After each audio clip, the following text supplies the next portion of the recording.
प्रभु से दीक्षा ग्रहण कर ली। सब लोग इधर देखो, ध्यान से सुनो। दीक्षा ग्रहण करके जयदेव महाप्रभु को अपनी गुरु पदवी पर बिठा करके अपने राज्य में ही उनको कहा कि आप यहीं निवास कीजिए। तो जयदेव महाप्रभु ने विचार किया है कि राजा के यहाँ रह करके उसको सही निर्देशन देने से राज्य का भला होगा। अच्छा, रुक जाते हैं। कुछ दिन बाद जयदेव महाप्रभु ने कहा कि आप अपनी गुरु माँ को भी बुलवा लो यहीं पे, मतलब पद्मावती जी।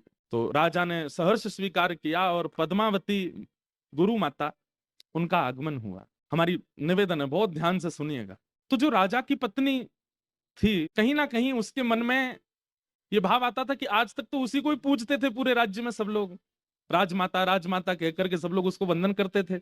लेकिन जब से पद्मावती का आगमन हुआ, गुरु माता का आगमन हुआ, तो जो प्रणाम करने वाले सिर झुकाते ना, वो पहले पद्मावती जी को झुकाते, बाद में रानी को झुकाते। रानी को इस बात से थोड़ा मनी मन ईर्ष्या होने लगे।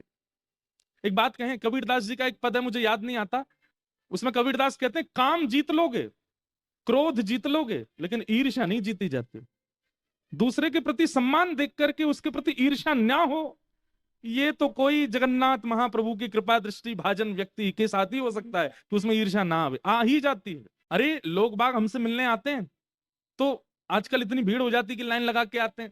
अब पीछे वाला व्यक्ति देख रहा है कि आगे वाले से महाराज जी कैसे मिले, इसको कहां कहां छुआ, इसके सिर पे हाथ धरा, मेरे कंधे पे ही धरा है, उसके प्रति ईर्ष्या कर लेते और फिर दोबारा आते हैं, महाराज जी मेरे भी यहीं धरो। हमें तो बहुत कुछ देखना पड़ता है कथाओं में। महाराज जी कथा में ना एक अमुक नाम का व्यक्ति आएगा, मैंने कहा अच्छा, वो आपसे कहेगा कि मेरे घर आ जाओ, पर आप मना कर देना। मैंने कि भाई तुम कथा करा रहे हो, तुम बात कर ले, नहीं हम तो हाँ ही बोलेंगे उसको, हम तो कहेंगे कि भाई हम ले आएंगे महाराज जी को, लेकिन आप मना कर दोगे तो फिर बाद में पता चलता है कि ये दोनों आपस में बिजनेस में ईर्ष्या युक्त रहते हैं, इसलिए मना करवा देते हैं। राहुल केला में हम किसी के घर नहीं जाएं तो वो मत सोच लेना, ऐसा ऐसा यहाँ नहीं है, ये हम कहीं और की बात बोल रहे हैं। अब तो हम कहीं जाते ही नहीं है, अब जाना बंद कर दिया, अब किसी के यहाँ नहीं जाते, जहां कथा होती बस वहीं रुकते हैं, बहुत कम मंदिर चले जाएंगे, बाकी किसी के घर तो बहुत मुश्किल से जाते हैं।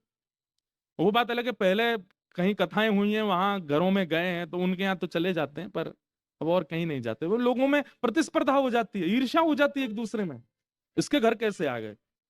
अब भाई हमारी उपस्थिति से ईर्ष्या यदि युक्त हो रही तो डंडे हम में पड़ेंगे बाद में जगन्नाथ जी से, बोले तुम गए और नगर में कथा करके ईर्ष्या उत्पन्न करवाया है दो लोगों में। तो पद्मावती, अब पद्मावती का जब से राज्य में आगमन हुआ, वो तो गुरु माँ है, जयदेव महाप्रभु की पत्नी, उनको थोड़ा सम्मान देने लगे सब लोग, और इस बात से राजा की पत्नी को स्वीकार नहीं होता था।